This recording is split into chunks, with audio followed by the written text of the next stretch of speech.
The helicopter's rotors sliced through the humid Afghan air as Lieutenant Colonel Sarah Chen pressed her face against the small window, watching the familiar landscape of Forward Operating Base Phoenix emerge from the dust and heat shimmer. 3 years. 3 years since she'd last set foot on this godforsaken piece of desert that had shaped her in ways she never could have imagined. Her fingers unconsciously traced the scar that ran from her left temple to her jawline, a souvenir from her last deployment here, when she'd been nothing more than a green lieutenant trying to prove herself worthy of the uniform. Back then, she'd been Sarah Martinez, a naive idealist who believed that competence and dedication were enough to earn respect in the military.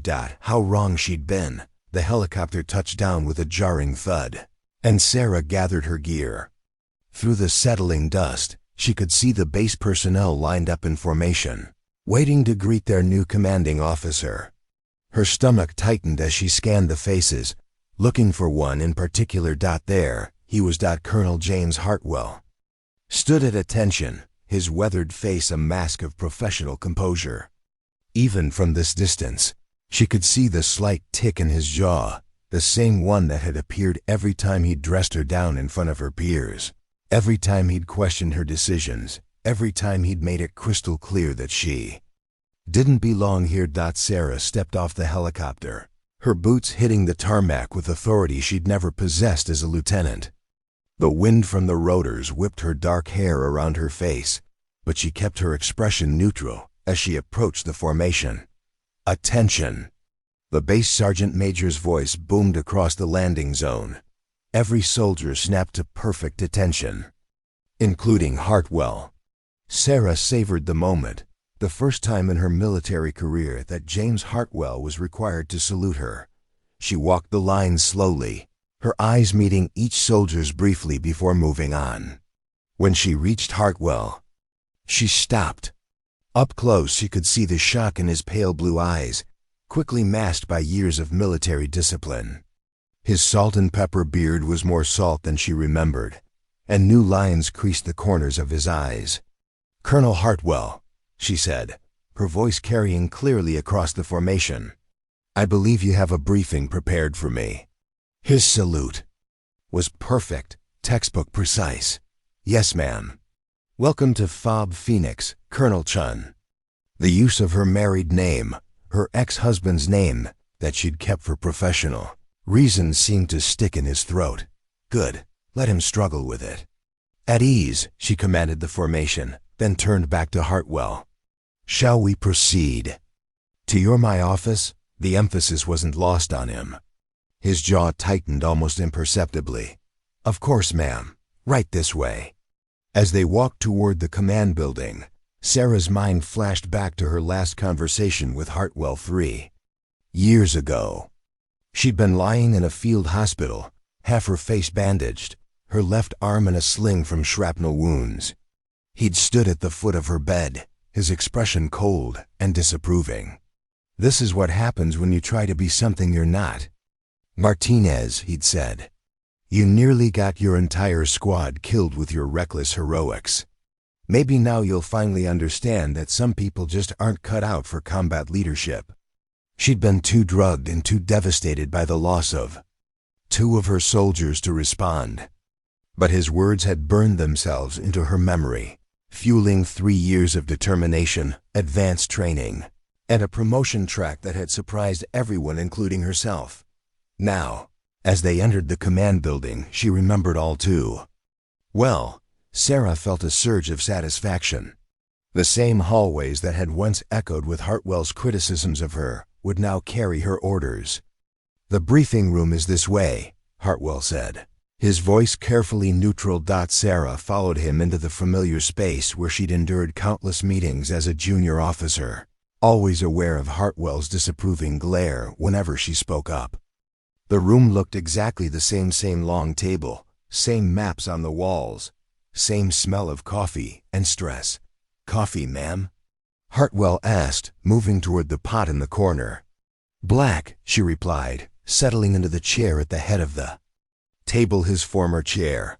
He poured 2 cups and set one in front of her before taking a seat to her right. For a moment, they sat in silence, the weight of their shared history filling the space between them. "Your briefing, Colonel," Sarah said. Finally, Hartwell opened a thick folder. "Current strength is 840 personnel. We're running security operations in a 50-kilometer radius, working with local Afghan forces to—" "Cut the standard briefing," Sarah interrupted. "I've read the reports. What I want to know is how the morale is among the troops, what the real challenges are that aren't making it into the official communications, and whether there are any personnel issues I should be aware of." Hartwell's expression flickered with something that might have been respect before settling back into neutral professionalism. "Morale is adequate. The men are tired. We've been here 14 months without significant rotation. Supply issues are ongoing, nothing critical, but it wears on people. As for personnel issues—" He paused, and Sarah could see him weighing his words carefully. "Go on," she prompted. "There are some concerns about having a female commanding officer," he said. "Finally, this is a traditional unit. Some of the older NCOs have reservations." Sarah leaned back in her chair, studying his face. "And what about you, Colonel? Do you have reservations?" The question hung in the air between them like a challenge. Hartwell met her gaze steadily, but she could see the conflict in his eyes. "My personal opinions are irrelevant," he said finally. "You're my commanding officer. You have my full support. That's not what I asked." For a long moment, they stared at each other. Sarah could hear the distant sound of helicopters and the constant hum of generators that provided the soundtrack to life on an FOB. "No," Hartwell said quietly. "I don't think you're right for this command." Sarah felt a cold smile touch her lips.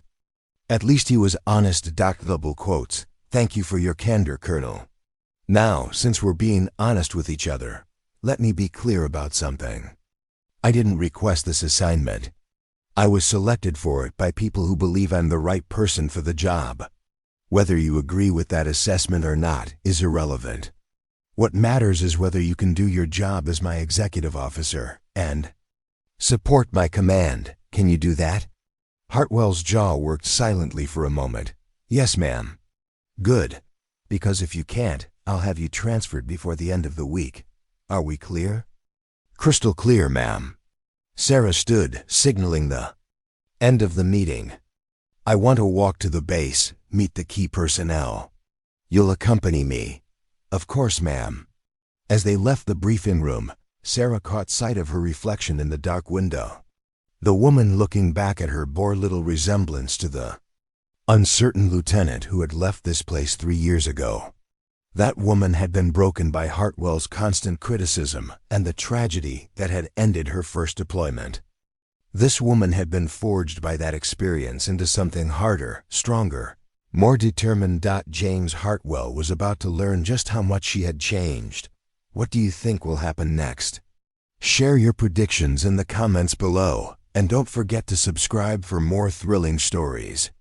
The base tour revealed nothing Sarah hadn't expected. The same cramped quarters, the same defensive positions, the same sense of barely controlled chaos that characterized every FOB she'd ever served on. What surprised her was the way the soldiers reacted to her presence. Some of the younger enlisted personnel seemed genuinely excited to meet their new commanding officer, particularly the women. But she could feel the skepticism radiating from the senior NCOs and veteran soldiers. Men who had served under traditional commanders and weren't sure what to make of a female colonel, barely 32 years old. "This is Master Sergeant Rodriguez," Hartwell said as they approached a grizzled Hispanic man supervising a vehicle maintenance detail. "He runs our motor pool." Rodriguez snapped to attention, but Sarah caught the quick glance he exchanged with Hartwell, a look that spoke volumes about their prior conversations regarding her assignment. "Master Sergeant," Sarah said, returning his salute. "How are we on vehicle readiness?" 85% operational, ma'am," Rodriguez replied. "We're waiting on parts for 2 Humvees and an MRAP. Expected delivery?" 3 weeks, ma'am." Maybe 4, Sarah nodded, filing the information away. What's your biggest challenge right now? Rodriguez hesitated, clearly uncomfortable. Ma'am, speak freely, Master Sergeant. I want to know what's really going on, not what looks good in reports. The older man's weathered face showed surprise at her directness.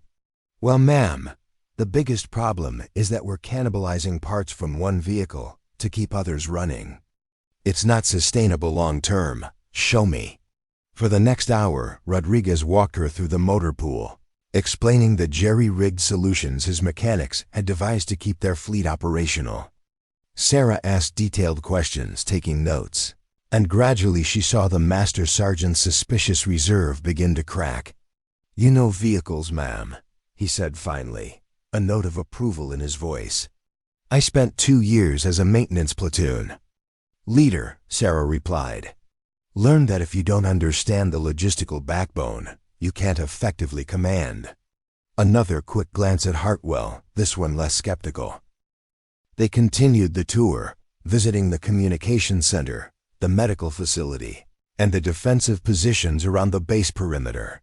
At each stop, Sarah asked pointed questions that demonstrated both her technical knowledge and her understanding of the real challenges facing the unit. By late afternoon, when they reached the command bunker, Sarah could sense a subtle shift in attitude among the personnel they'd met.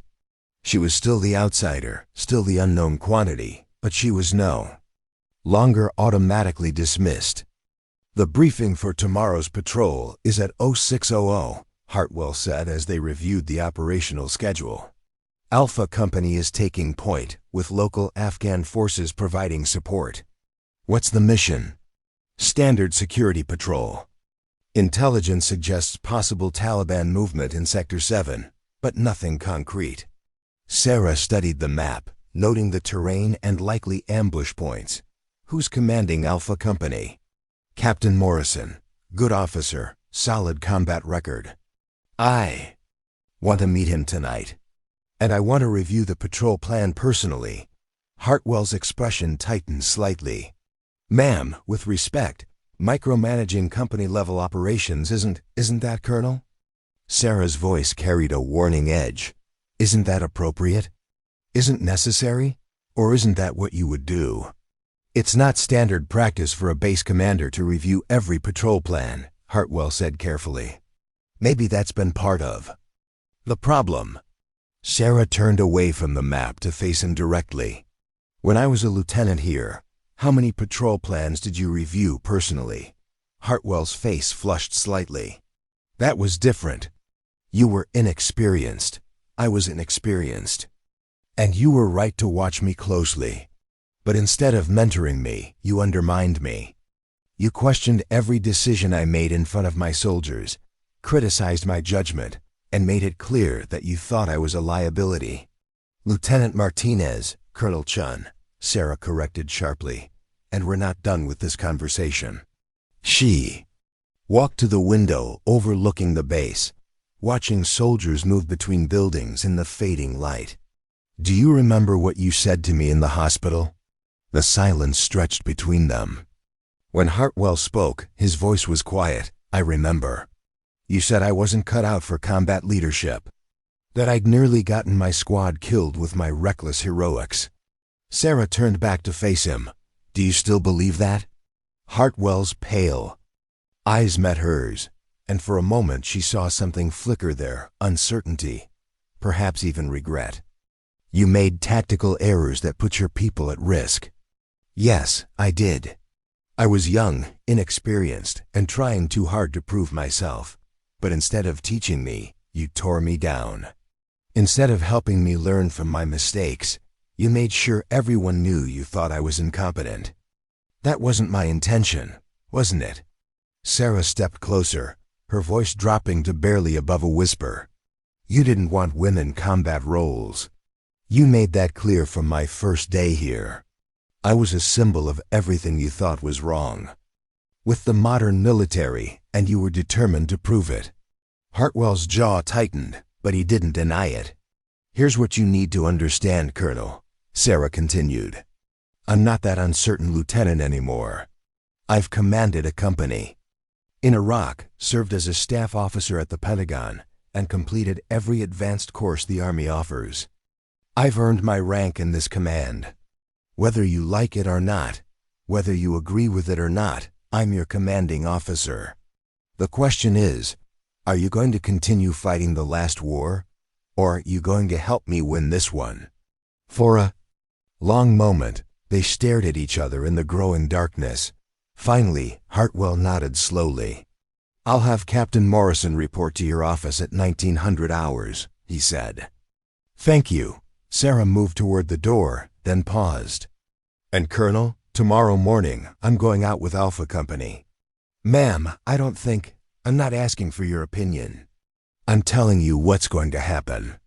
She left him standing in the bunker, staring after her with an expression she couldn't quite read. Captain Morrison was everything Hartwell had said: competent, experienced, and thoroughly professional. He was also visibly nervous about briefing his new commanding officer on what should have been a routine patrol. The route takes us through 3 villages, Morrison explained, pointing to the map spread across Sarah's desk. Intelligence indicates possible Taliban infiltration in the area, but nothing specific. We'll be working with a squad of Afghan National Army soldiers. Sarah studied the planned route, noting the choke points and potential ambush sites. What's your assessment of the NA unit? Morrison hesitated. They're adequate, ma'am. Their lieutenant is eager but inexperienced. The enlisted men are solid, but they're still learning to work with us. And if you encounter resistance? Standard row, ma'am. We assess the threat, respond proportionally, and call for backup if needed. Sarah nodded, impressed by Morrison's preparation. Good. I'll be accompanying your patrol tomorrow. Morrison's eyes widened slightly. Ma'am, with respect, is that necessary? Colonel Hartwell never. I'm not Colonel Hartwell, Sarah said firmly. I believe in leading from the front. Besides, I need to see how our soldiers and the ANA work together, in the field. Yes, ma'am. I'll make sure we have additional security measures. No. Sarah held up a hand. I go as a regular member of the patrol. No special treatment, no modified plans. I want to see how things really work out there. After Morrison left, Sarah spent an hour reviewing intelligence reports and operational summaries. The picture that emerged was familiar: an isolated base in hostile territory, soldiers doing their best with limited resources, and an enemy that struck without warning before melting back into the population. A knock at her door interrupted her thoughts. Come in. To her surprise, it was Hartwell. He looked uncomfortable, standing in the doorway with a cup of coffee in each hand. Thought you might want some coffee, he said. It's going to be a long night. Sarah gestured to the chair across from her desk. Thank you. He set one cup in front of her and settled into the chair with the other. For a moment, they sat in silence, the weight of their earlier conversation hanging between them. About tomorrow, Hartwell said finally, if you're determined to go on this patrol, at least let me assign additional security. No. Colonel, you're the base commander. If something happens to you, then you'll step up and command the base. That's how the chain of command works. Sarah leaned back in her chair, studying his face. Why does this matter to you, Colonel? 3 years ago, you would have been happy to see me walk into an ambush. Hartwell's expression darkened. That's not true, isn't it? You made it clear you thought I was a liability, a danger to the soldiers under my command. Why would you care now? If I put myself at risk, because ... Hartwell stopped, seemingly struggling with his words. Because regardless of my personal feelings, you're my commanding officer. It's my duty to protect you. Your duty, Sarah repeated, not your desire. Hartwell met her gaze steadily. No, not my desire. At least he was still being honest. Sarah found herself almost respecting that. Then let me make something clear, she said. I don't need your protection. I need your support. I need you to do your job as my executive officer and trust me to do mine as your commander. Even if I think you're making a mistake. Especially. Then, if you have concerns, voice them privately. If I dismiss them and you're still worried, document your objections. But once I make a decision, you support it publicly. Can you do that? Hartwell was quiet for a long moment, staring into his coffee cup. When he looked up, something had shifted in his expression. Yes, he said simply. I can do that. Good. Sarah turned back to her papers. Now, unless there's something else. I have work to do. Hartwell stood, then paused at the door. Colonel? Yes? Be careful tomorrow. Whatever I think about your command style, losing you would be bad for morale. After he left, Sarah sat back in her chair, surprised by the conversation. It wasn't an apology she doubted James Hartwell was capable of that, but it was acknowledgement. A grudging acceptance that their relationship had fundamentally changed. Outside her window, she could hear the sounds of a base settling in for the night, the distant murmur of conversations, the hum of generators, the occasional radio chatter. From the communications center. These were her people now, her responsibility. Tomorrow would be her first real test as their commander. Not just tactically, but personally. She needed to prove to herself, to Hartwell, and to every soldier on this base that she belonged here. Scared lieutenant who had left this place 3 years ago was gone. In her place stood a colonel who had earned her rank through competence, determination, and the hard-won knowledge that respect couldn't be given. It had to be taken. Sarah turned back to her reports, working late into the night, preparing for the mission that would define her command. The pre-dawn briefing went smoothly, with Morrison outlining the route and objectives while Sarah listened from the back of the room. She could feel the soldiers' curious glances, but their focus remained professional. Whatever reservations they might have about their new commander, they were keeping them to themselves. The Afghan National Army soldiers were already waiting by the vehicles when Alpha Company emerged from the briefing room. Sarah studied them. As she approached, young men, most barely out of their teens, trying to project confidence they probably didn't feel. Colonel Chen, Morrison said, this is Lieutenant Ahmad, ANA liaison. The young Afghan officer snapped to attention, his English carefully practiced. It is honor to serve with you, Colonel. The honor is mine, Lieutenant, Sarah replied in fluent Dari, causing visible surprise among both the American and Afghan soldiers. Morrison recovered first. Ma'am, I didn't know you spoke the language. I spent 6 months at the Defense Language Institute before this assignment, Sarah said, switching back to English. Seemed like a good investment. She saw several soldiers exchange glances, the first hint that maybe their new commander had done more than just read reports about their mission.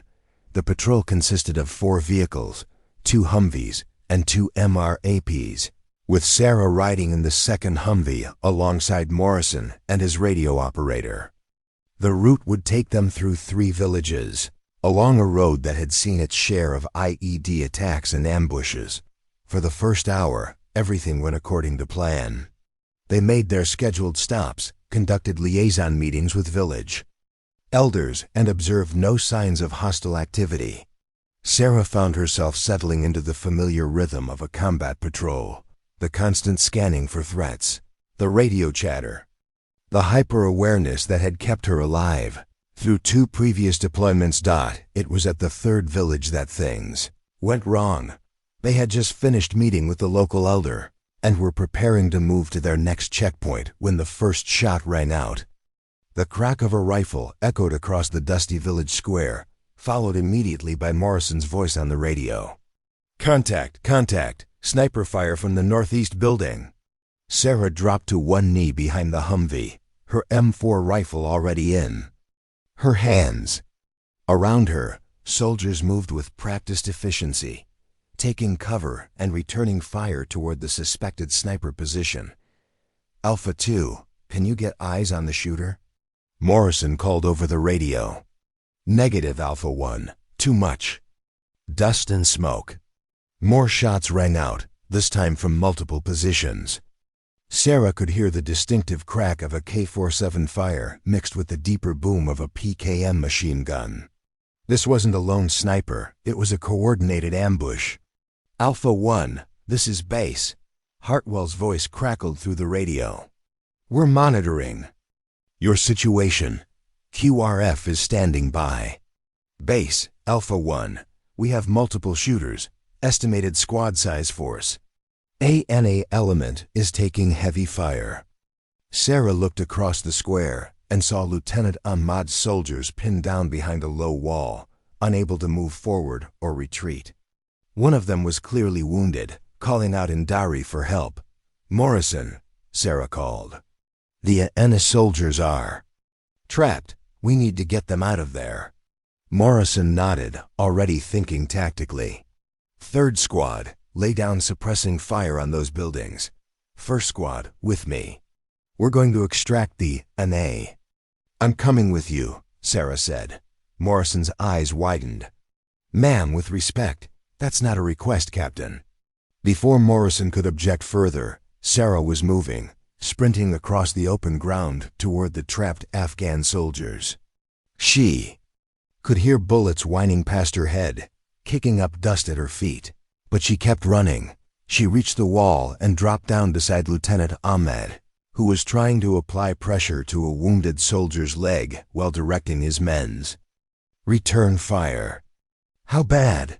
Sarah asked in Dari. One wounded, ammunition running low, Ahmad replied, his young face tight with stress. They have us pinned. Sarah assessed the situation quickly. The Afghan soldiers were in a perfect kill zone, caught between the building the snipers were firing from and open ground behind them. Morrison's suppressing fire was keeping the enemy's heads down, but it wouldn't be enough to allow a safe withdrawal. We need to flank them, Sarah told Morrison when he reached the wall with his assault team. Agreed. I'll take first squad around the left side. No. Sarah pointed to a narrow alley that led behind the enemy position. Too exposed. But if we can get to that alley, we can come up behind them. Morrison followed her gaze and nodded. Slowly, it's risky, lot of open ground to cover. I'll go, Sarah said. With 2 of your soldiers and half the INA team. You keep up the suppressing fire and be ready to advance when we hit them from behind. Ma'am, I can't let you. Sarah fixed him with a hard stare. Captain, this is my call. Do you understand?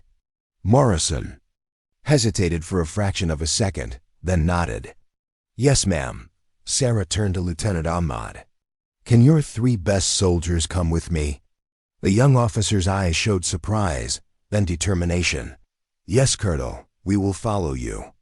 What happened next would be talked about in the base mess hall for months afterward. Sarah led her small team in a deadly sprint across 60 meters of open ground, using every piece of cover available: burned-out cars, low walls, even a few stubborn goats that refused to leave the area. They made it to the alley with only one minor wound, a bullet graze across Sarah's left shoulder that she barely noticed in the adrenaline rush of combat. From there, it was textbook infantry tactics. Sarah's team flanked the enemy position while Morrison's soldiers maintained suppressing fire from the front. Caught between 2 fires, the insurgents broke and fled, leaving behind their weapons and 1 wounded fighter who was quickly captured. The entire engagement lasted less than 15 minutes, but Sarah knew it would define her command in ways that months of meetings and inspections never could. Base, Alpha 1. Morrison's voice was steady, but Sarah could hear the underlying excitement. Area secure. 1 enemy captured, several fled. We have 1 ANA wounded, 1 U.S. wounded. Requesting Kasivic for the ANA soldier. Alpha 1 base. Roger that. Outstanding job out there. How's the colonel? Morrison looked at Sarah, who was checking on the wounded Afghan soldier while a medic worked on her shoulder. She's fine, base. More than fine. The tension is building. If you're enjoying this story, Hit that like button and let me know in the comments which character you're rooting for. Your support helps me create more incredible stories like this one. The helicopter ride back to base was quiet, with Sarah lost in thought as the medic finished bandaging her shoulder. The wound was superficial, the bullet had barely grazed her butt. It would serve as a visible reminder of the day's events. Lieutenant Amdi sat across from her, his wounded soldier stable and sedated beside him. The young Afghan officer had been subdued since the engagement, processing what had happened. "Colonel," he said finally, his English careful and respectful, "thank you. You saved my soldiers." Sarah met his gaze. "We're allies, Lieutenant. We look out for each other." "Yes, ma'am, but ... He struggled for the words. "You risked yourself for us. This is not common." Sarah knew what he meant. Too many American commanders viewed their Afghan counterparts as expendable assets rather than fellow soldiers. It was one of the reasons the partnership struggled. "Good soldiers are hard to find," she said simply. "I wasn't about to lose any today." When they landed at FOB Phoenix, half the base seemed to be waiting for them. Word had spread quickly about the engagement, and Sarah could see the curiosity in the soldiers' faces as she stepped off the helicopter. Hartwell was waiting at the landing zone, his expression unreadable as he took in her bloodied uniform and bandaged shoulder. "Colonel," he said formally, "the doctor wants to check you over." "It's just a graze," Sarah replied. "Nothing serious." "Nevertheless, ma'am, regulations." Sarah nodded, understanding. Any injury to a commanding officer had to be properly documented and treated, regardless of severity. As they walked toward the medical facility, Hartwell was quiet. Sarah could sense questions building behind his professional facade, but he waited until they were alone in the examination room before speaking. "That was either very brave or very stupid," he said bluntly. Sarah winced as the medic cleaned her. "Wound, which do you think it was? I'm still deciding." The medic, a young sergeant with gentle hands, glanced nervously between them as he worked. Sarah could tell he was listening to every word. "The Afghan soldiers were pinned down," Sarah sighed. "Their position was untenable. Someone had to act." "That someone didn't have to be the base commander." "Yes, it did."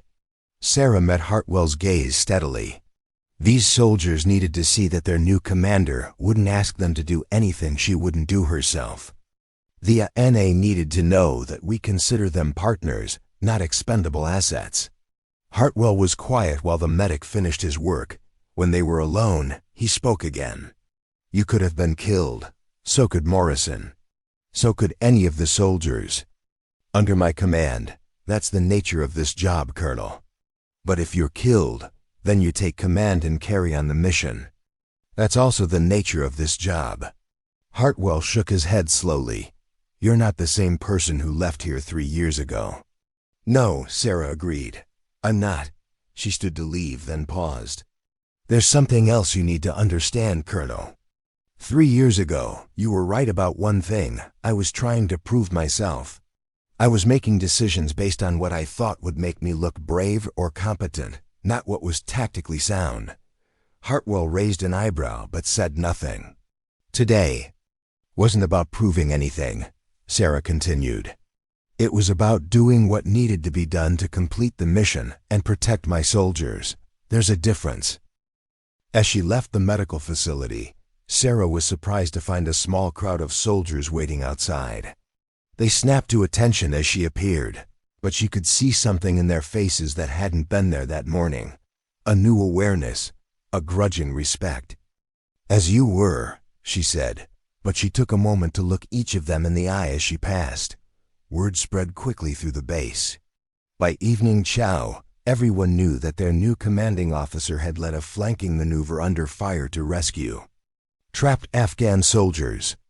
The story grew in the telling, as combat stories always do. But the core facts remained the same. Colonel Chen had put herself at risk to save others. Sarah ate her dinner quietly, listening to the conversations around her. She could hear the subtle shift in tone when soldiers talked about her, less skepticism, more curiosity. She wasn't one of them yet, but she was no longer automatically dismissed as an outsider. After dinner, she found Hartwell in the command center, reviewing reports from the day's patrol. "Intelligence confirms at least 4 insurgents escaped," he said without looking up.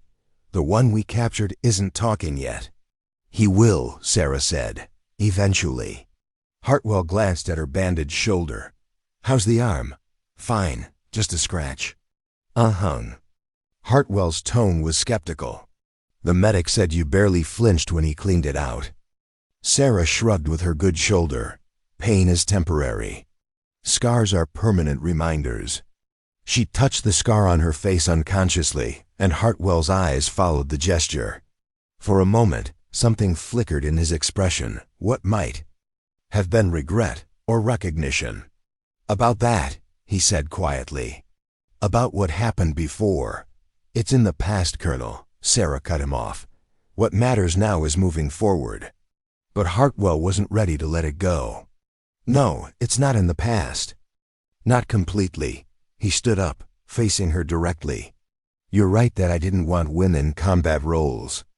You're right that I saw you as a symbol of everything I thought was wrong with the military."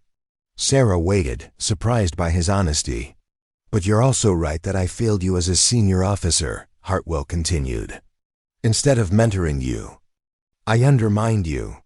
Instead of helping you learn from your mistakes, I made sure everyone knew I thought you were incompetent.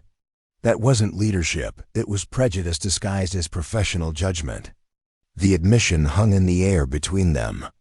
Sarah could see the cost of those words in Hartwell's face. They clearly didn't come easily to a man who had built his career on being right. "Why are you telling me this now?" she asked. "Because today you proved something I should have recognized."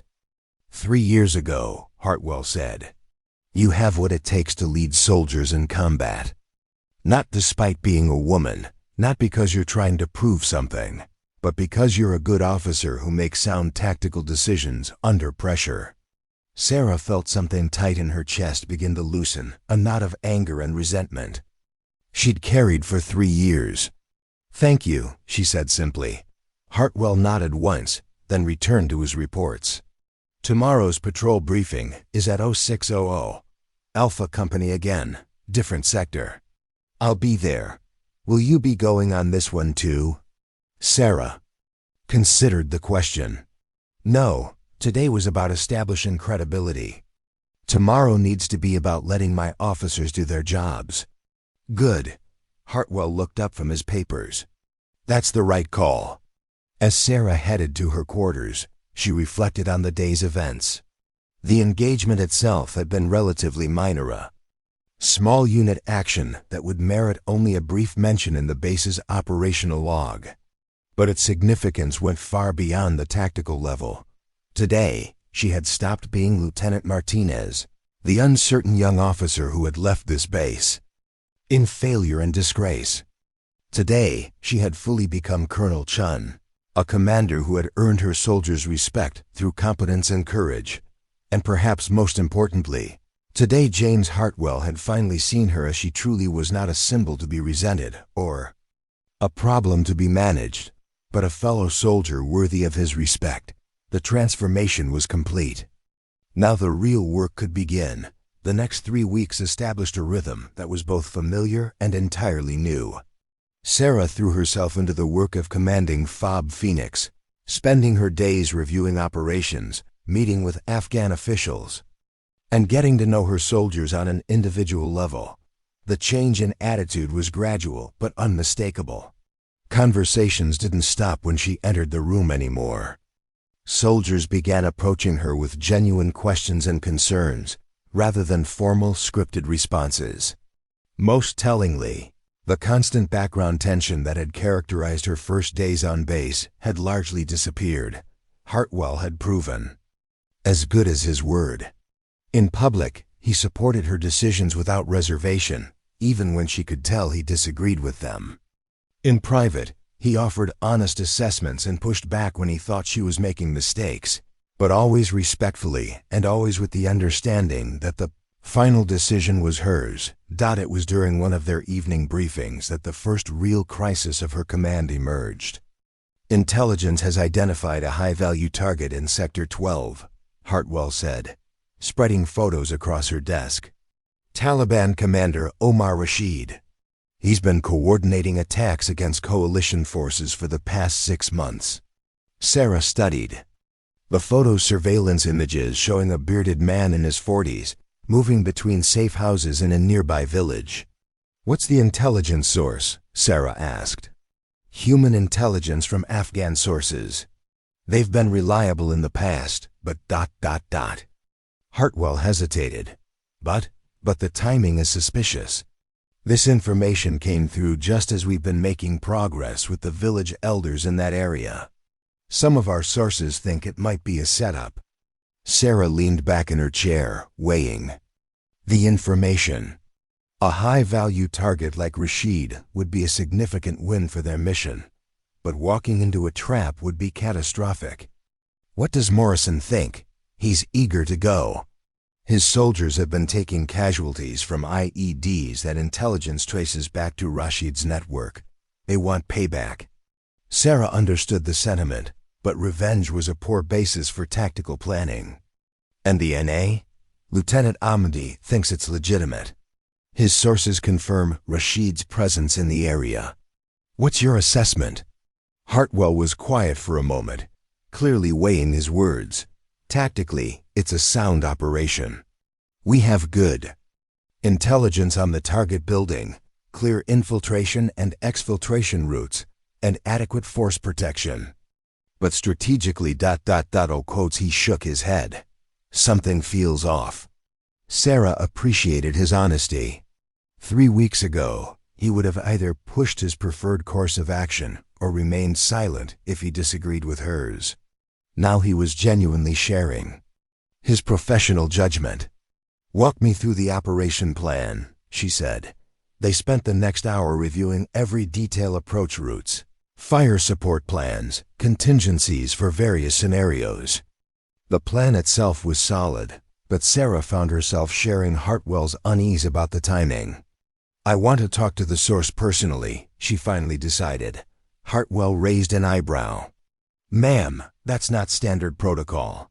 Intelligence sources are usually handled through, I know the protocol, Colonel. But if I'm going to risk soldiers' lives on this information, I want to look the source in the eye. The meeting was arranged for the following evening in a small village 10 kilometers from the base. Sarah brought a minimal security team, just Morrison, 2 soldiers, and Lieutenant Ahmad for translation. Though she could understand most of what was said herself, the source was a nervous, middle-aged man named Hassan, who claimed to be a shopkeeper in the village where Rashid was hiding. He repeated his story about seeing the Taliban commander, providing details about his movements and the building where he was staying. Sarah listened carefully, asking detailed questions about the layout of the village, the number of fighters, with Rashid, and the local population's attitude toward coalition forces. Hassan's answers were consistent and plausible, but something in his manner bothered her. Ask him why he's helping us, Sarah told Ahmad. The young Afghan officer translated, and Hassan launched into an impassioned speech about wanting peace for his village and protection from Taliban intimidation. Standard answer, Morrison murmured. Same story we hear from every informant. Sarah nodded, but continued pressing. Ask him about his family. Where do they live? What do they do? This time, Hassan's answers were less smooth.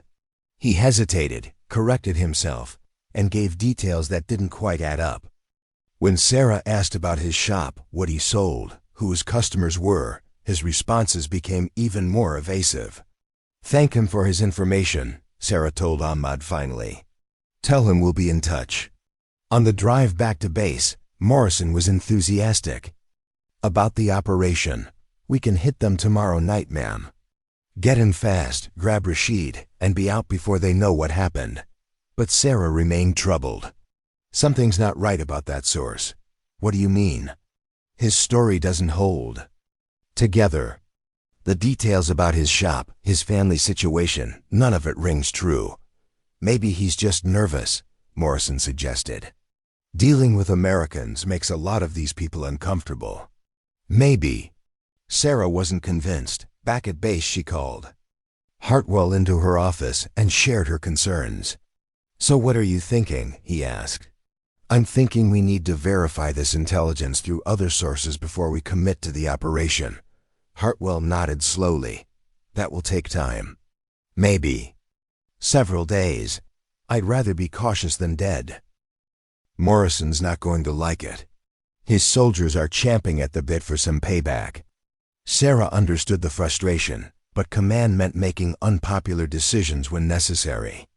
Then Morrison needs to learn that enthusiasm doesn't trump good intelligence. The next morning brought disappointing news. Their other intelligence sources had no information about Rashid's presence in the target village. More concerning, aerial surveillance of the area showed unusual movement patterns, too. Many fighting-age males moving in and out of the village for what was supposed to be a normal farming community. "It's a trap," Sarah concluded during the morning briefing. "Hassan was sent to lure us into an ambush." Morrison's face showed his disappointment, but he nodded reluctantly. "So what do we do?"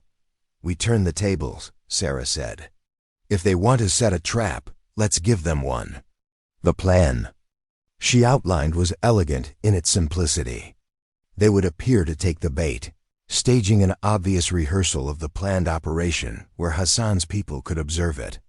But instead of hitting the target village, they would position forces to intercept the ambush team when it moved to its planned positions. "It's risky," Hartwell observed.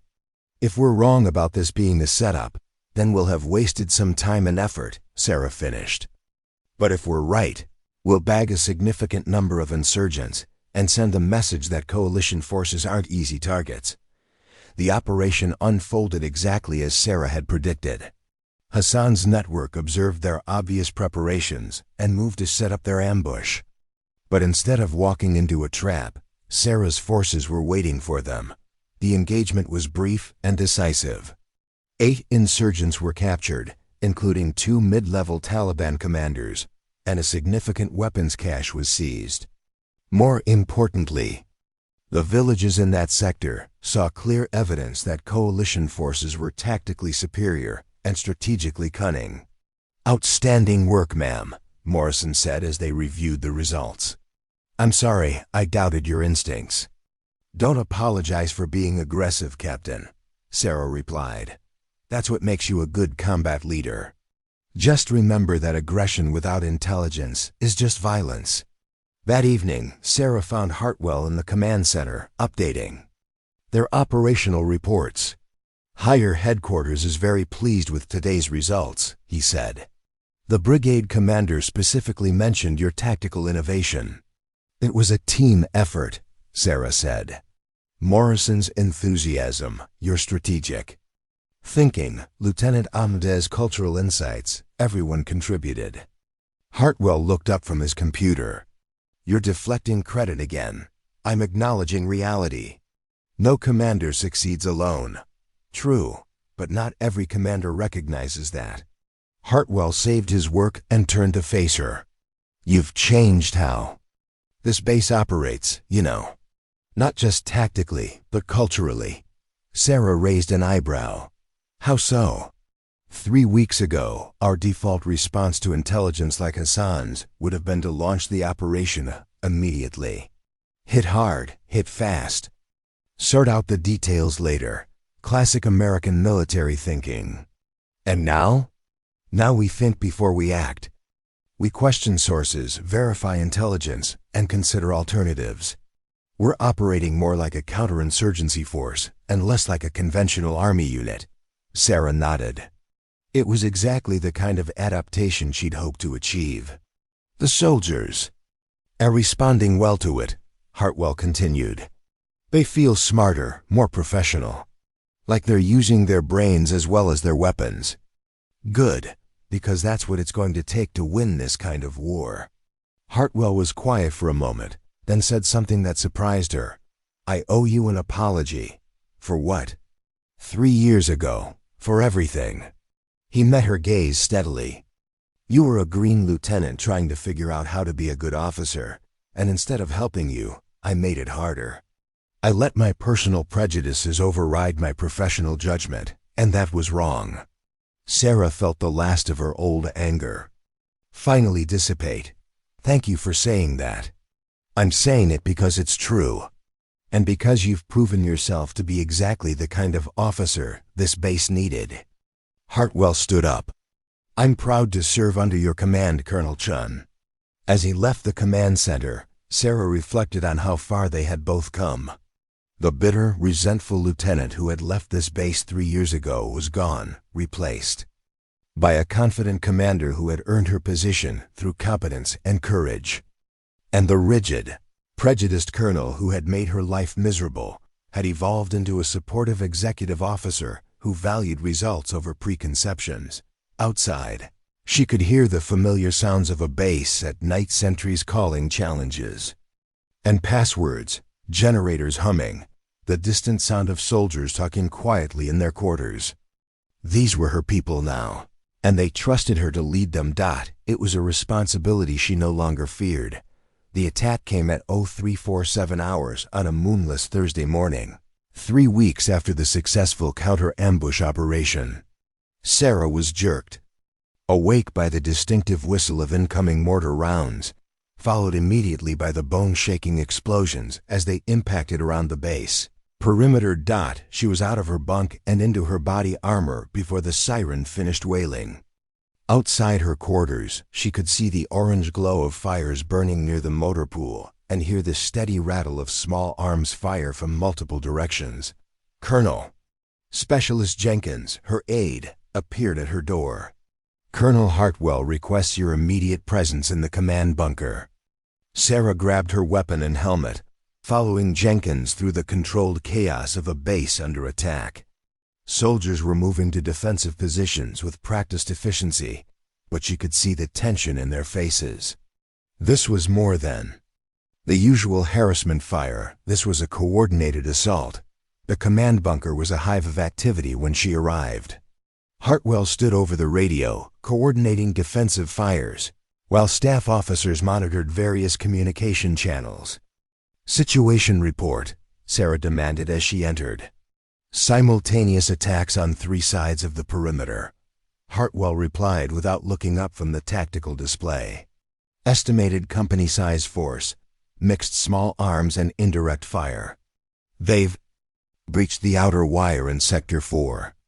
Sarah studied the tactical situation on the map display. The attack pattern was sophisticated, a main assault on the eastern perimeter designed to draw defenders, with secondary attacks on the north and south to prevent reinforcement. Classic insurgent tactics, but executed with unusual coordination and timing. "Casualties?" she asked. "2 wounded so far, both minor. Medicine is standing by for more. Air support? Apache gunships en route. ETA 15 minutes. Fast movers on standby." Sarah nodded, processing the information quickly. 15 minutes was a long time in a firefight, especially if the enemy had managed to breach their perimeter. "Where's Morrison?" "Alpha Company is holding the eastern perimeter where the main attack is focused. Bravo Company is reinforcing the breach in Sector 4. Another explosion shook the bunker, closer this time.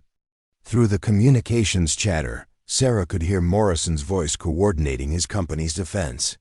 "Alpha 1, this is Base. Status report." "Base, Alpha 1. We're holding, but they're pushing hard. Estimate platoon-size assault with heavy weapons support. We need those gun runs ASAP." Sarah took the radio handset from Hartwell. "Alpha 1, Base actual. Help is on the way. Hold your positions and keep them in the open." "Roger that, Base actual. We're not going anywhere." For the next 10 minutes, Sarah coordinated the base's defense from the command bunker, directing fire support, repositioning units, and maintaining communication with higher headquarters. It was the kind of high-pressure command situation that separated competent officers from great ones. When the Apache gunships finally arrived, their impact was immediate and devastating. The distinctive sound of 30mm chain guns echoed across the battlefield as the helicopters engaged enemy positions with precision fires. Within minutes, the intensity of incoming fire dropped noticeably. "Base, Hammer 2-1, the lead Apache pilot's voice crackled over the radio. "We've got multiple enemy casualties and several vehicles fleeing to the north." "Permission to pursue?" Sarah considered the request. Pursuing fleeing enemies was tempting, but it would leave the base temporarily. Without close air support, if there was a follow-up attack. "Negative, Hammer 2-1. Maintain overwatch of the base perimeter. We'll track the fleeing elements with drones." "Roger that, base. Good call." By dawn, the attack was over. The final count showed 8 enemy killed, numerous wounded, and 3 captured during the failed breach attempt. Coalition casualties were remarkably light, 5 wounded. None seriously. Sarah walked the perimeter with Hartwell, assessing damage and talking to the soldiers who had held the line. The eastern defensive positions showed the heaviest fighting, with sandbags torn apart by bullets and mortar fragments scattered across the ground. "Hell of a fight," Morrison said as they reached his position.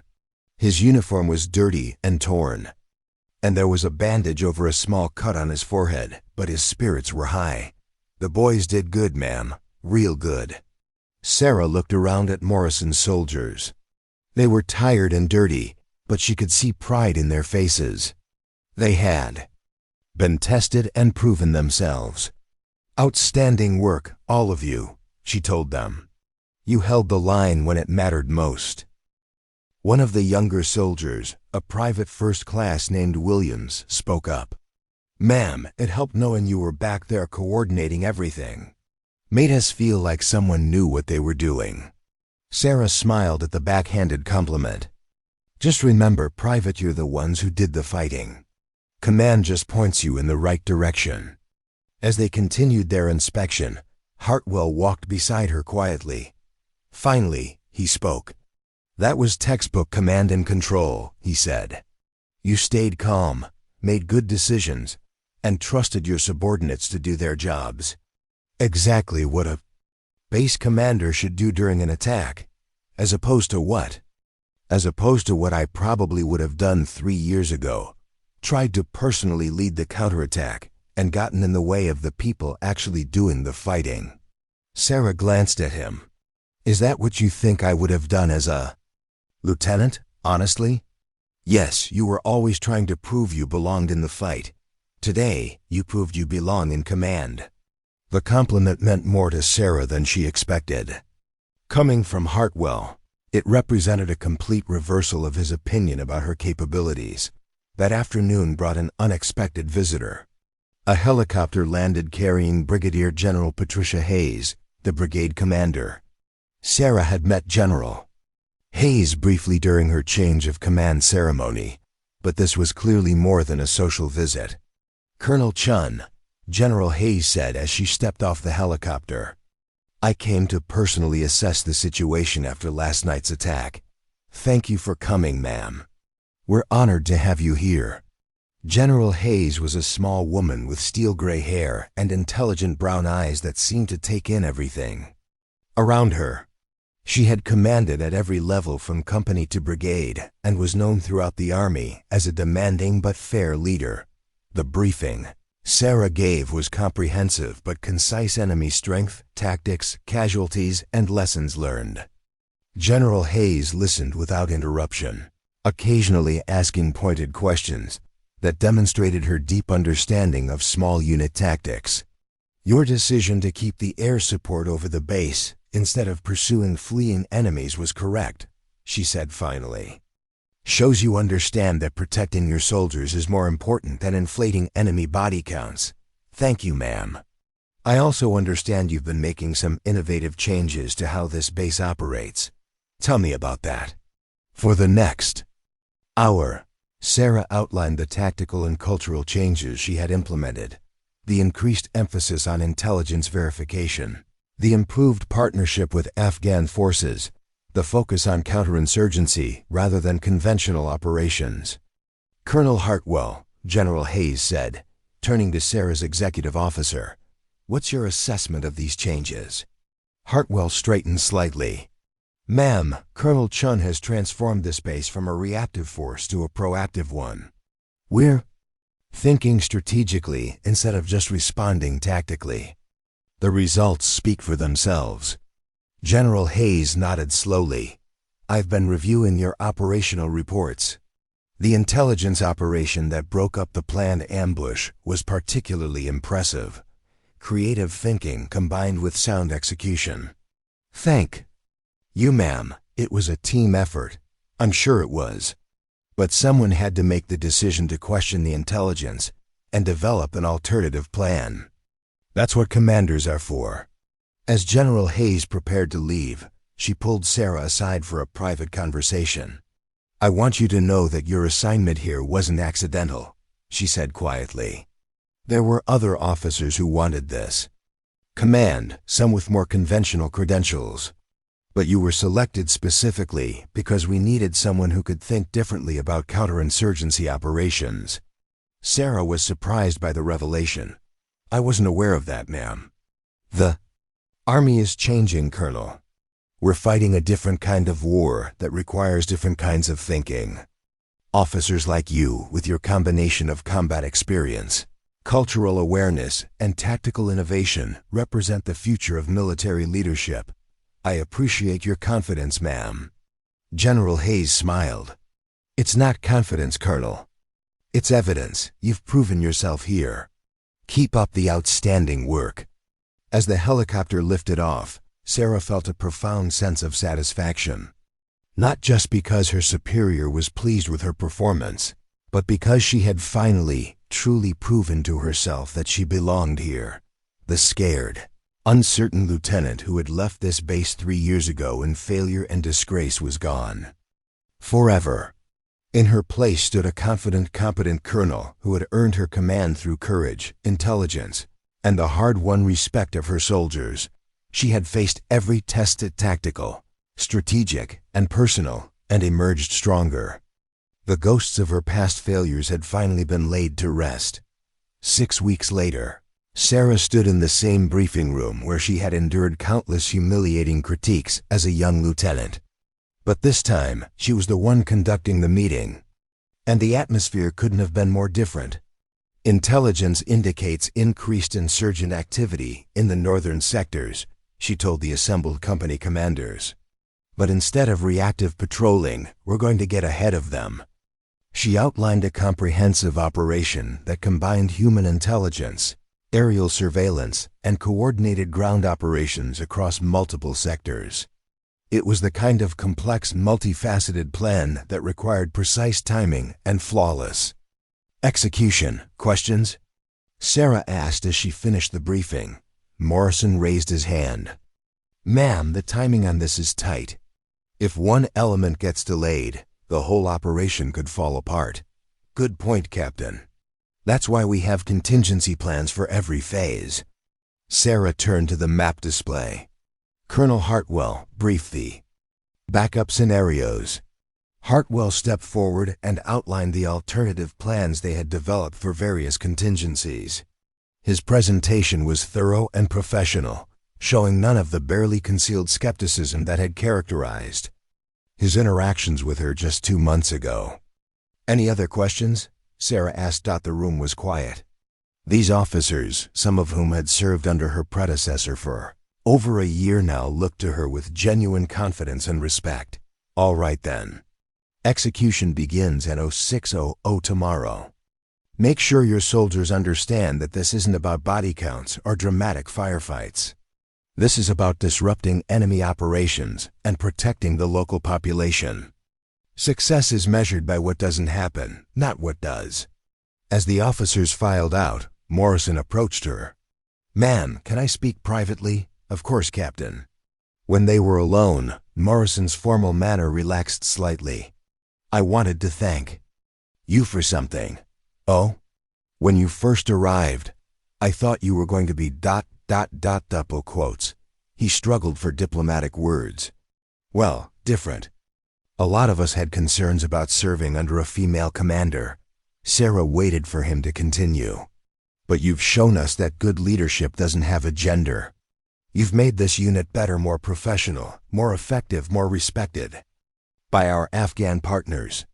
I wanted you to know that you've earned something that can't be given, the complete confidence of your officers. Thank you, Captain. That means a great deal. Yes, ma'am. And if anyone ever questions your authority or competence in my presence, they'll have to deal with me personally. After Morrison left, Sarah found herself alone with her thoughts. The transformation of her relationship with her subordinates had been gradual but profound. She was no longer the outsider trying to prove herself. She was their commander. A knock on the door interrupted her reflection. Come in. To her surprise, it was Lieutenant Ahmad, looking unusually formal. Colonel, I have news, he said in his careful English. I am being promoted to captain and transferred to Afghan Special Forces. Sarah smiled genuinely.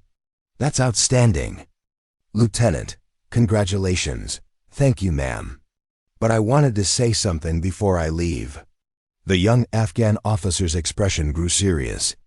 When you first arrived, I was uncertain.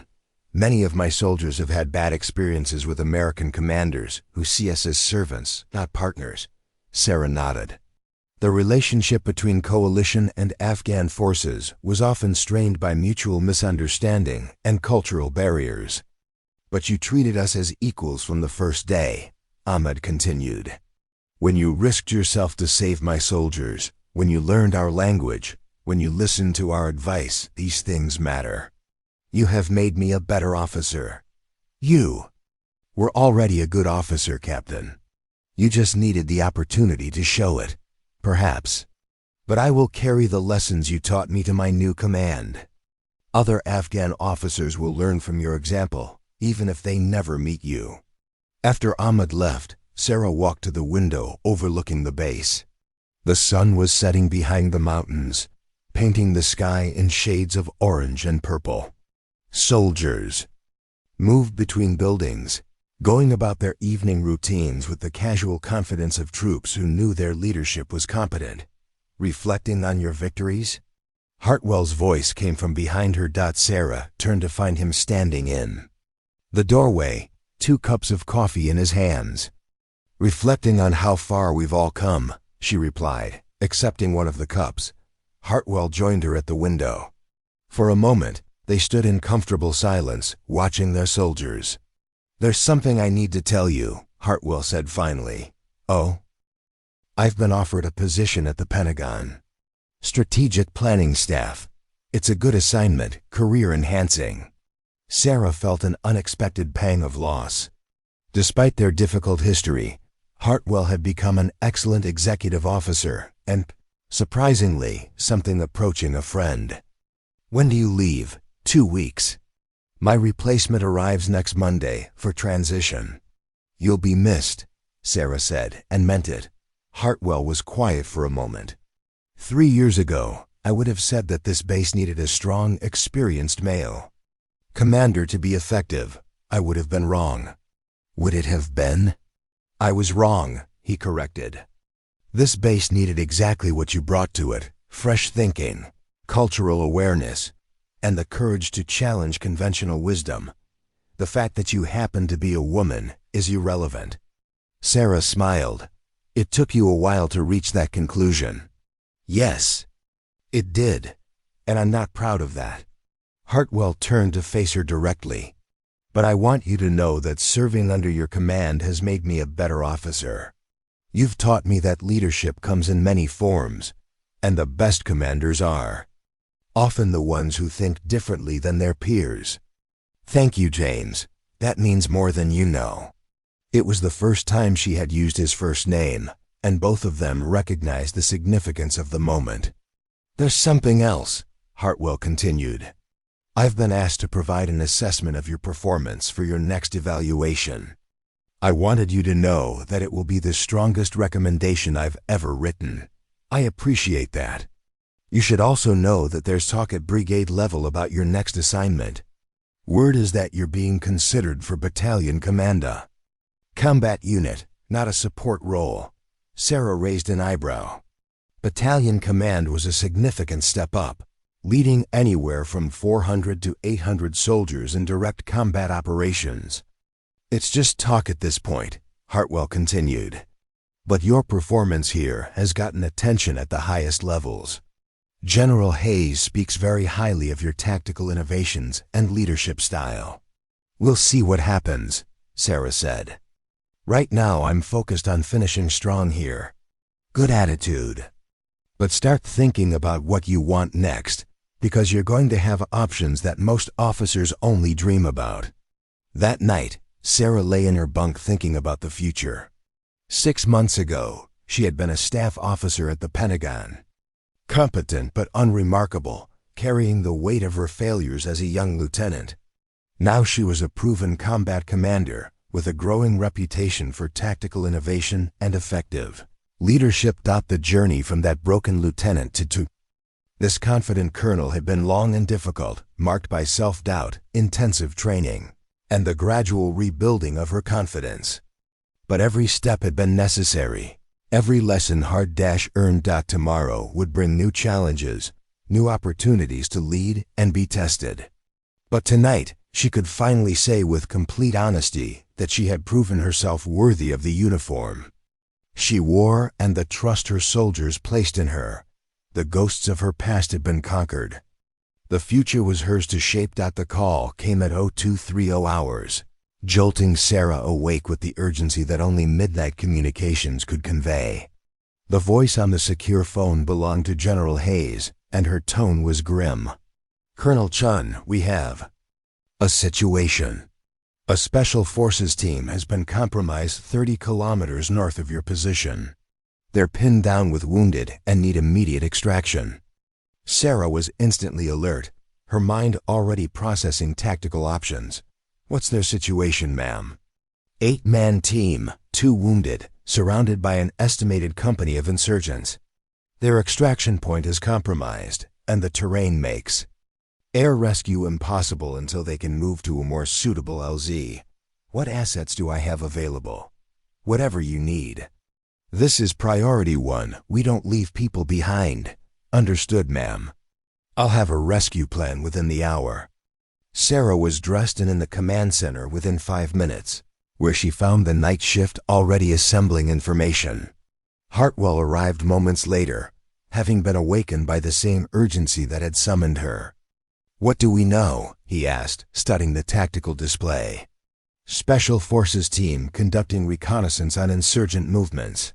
They were compromised and are now pinned down in terrain that prevents helicopter extraction. Sarah pointed to the map. Here's their current position.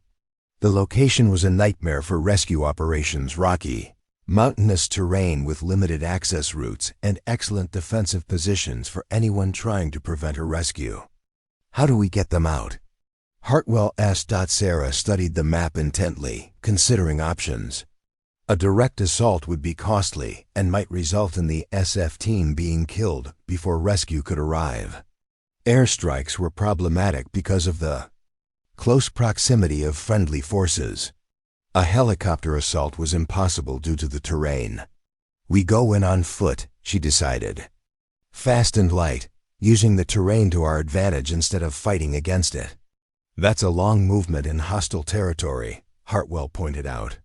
30 kilometers through mountain terrain at night. Which is exactly why they won't expect it. Sarah turned to the operations officer. Get me Morrison and the other company commanders. And wake up Lieutenant Colonel Martinez. I want the best mountain warfare specialist we have. Martinez was a former ranger who had led mountain operations in Afghanistan for 3 deployments. Within minutes, he was studying the terrain with the intensity of someone whose tactical knowledge could mean the difference between life and death. It's doable, he said finally, but we'll need a small, fast-moving force. No vehicles past the 15-kilometer point. It's all foot movement from there. Sarah nodded. I'm thinking of reinforced platoon-sized elements. Best soldiers we have, minimal equipment, maximum speed. Ma'am, Morrison interrupted. With respect, This is a high-risk operation. Maybe we should wait for additional assets. Those soldiers don't have time for us to wait. Sarah cut him off. Every minute we delay increases the chance that they'll be overrun or killed. She turned back to the map. Here's what we're going to do. Two-pronged approach. Morrison leads the main rescue force along this route, while I take a smaller element along this ridgeline to provide overwatch and fire support. Hartwell's expression sharpened. Ma'am, I don't think you should be going on this mission personally. Why not? Because you're the base commander. If something happens to you, then you take command and complete the mission. But those soldiers are trapped because someone made a command decision to send them on that reconnaissance. I'm not going to sit safely in the command bunker while other people risk their lives to fix the problem. Sarah could see the internal struggle on Hartwell's face, the desire to protect his commander, warring with his recognition that she was making the tactically sound decision. Besides, Sarah continued, I've done more mountain operations than anyone else currently on this base. The rescue team needs the best leadership available, not the safest. 2 hours later, Sarah found herself moving through rocky terrain under a moonless sky, leading a fire team of her best soldiers toward a deadly confrontation. The weight of her equipment, rifle, ammunition, medical supplies, and communications gear was familiar and reassuring. Moving beside her was Sergeant First Class Torres, a sniper whose marksmanship skills were legendary among the base personnel. Behind them came Morrison with the main rescue force, moving along a parallel route that would bring them to the trapped SF team from a different direction. The climb was brutal. At altitude, carrying full combat loads, even the most physically fit soldiers struggled. But Sarah's team moved with determined silence, communicating through hand signals and focusing on the mission ahead. At 0545 hours, just as the first hint of dawn appeared on the eastern horizon, they reached their overwatch position. Through her night vision scope, Sarah could see the trapped Special Forces team's position, a cluster of rocks that provided excellent defensive cover, but no escape routes. Base Rescue 1, she whispered into her radio. In position. I count approximately 40 insurgents in defensive positions around the target. Roger, Rescue 1. Rescue 2 is moving into position now. Sarah watched through her scope as Morrison's element moved carefully through the rocks below, using the pre-dawn darkness to get within striking distance of the enemy positions. All elements, this is Rescue 1, Sarah transmitted. Execute. On my mark. 3.2. .1. Mark. What followed was 3 minutes of controlled violence that would be studied in military schools for years afterward. Sarah's Overwatch team engaged enemy positions with precision rifle fire, creating confusion and drawing attention away from Morrison's assault element. Meanwhile, Morrison's soldiers moved through the rocky terrain like ghosts, systematically eliminating insurgent positions and clearing a path to the trapped SF team. Rescue 1, Rescue 2, we have the package. 2 wounded, ambulatory, moving to the extraction point. Roger, Rescue 2, Overwatch moving to support. The extraction was the most dangerous part of the operation. Moving wounded soldiers through mountainous terrain while under fire required careful coordination and split-second timing. Sarah's team provided covering fire while Morrison's soldiers carried the wounded SF operators to a landing zone large enough for helicopter extraction. By 0630 hours, all personnel were safely aboard rescue helicopters heading back to base.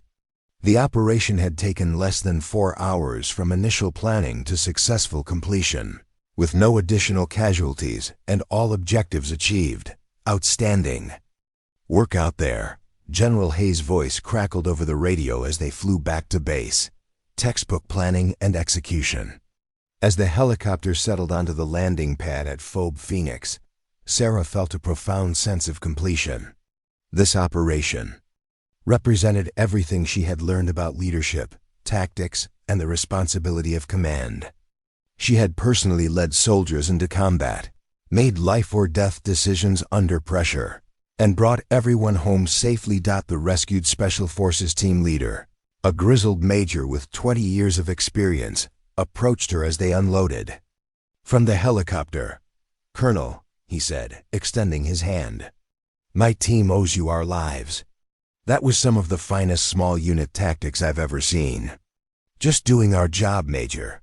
Glad we could help." "No, ma'am. That was exceptional leadership. You personally led a high-risk rescue operation and made it look routine. Your soldiers follow you because they know you'll never ask them to do something you won't do yourself." As word of the successful rescue spread through the base, Sarah found herself surrounded by soldiers wanting to congratulate her and her team. But what struck her most was the look in their eyes, not just respect or admiration, but complete confidence in her leadership. She had traveled a long road from the uncertain lieutenant who had left this base in failure 3 years ago. Every challenge, every setback, every moment of self-doubt had been necessary to forge her into the commander she had become. That evening, Hartwell found her in her office working on the after-action report for the rescue operation. "Quite a day," he said, settling into the chair across from her desk. "Indeed. I have to admit, when you announced you were personally leading that mission, I thought you were making a mistake." Sarah looked up from her paperwork. "And now I understand that it was exactly the right call. Your soldiers needed to see that their commander was willing to share the same risks they face. It's why they trust you completely. Trust has to be earned," Sarah said. "Every day, with every decision. Yes, it does. And you've earned it." Hartwell paused. "There's something else. I got a call from General Hayes an hour ago.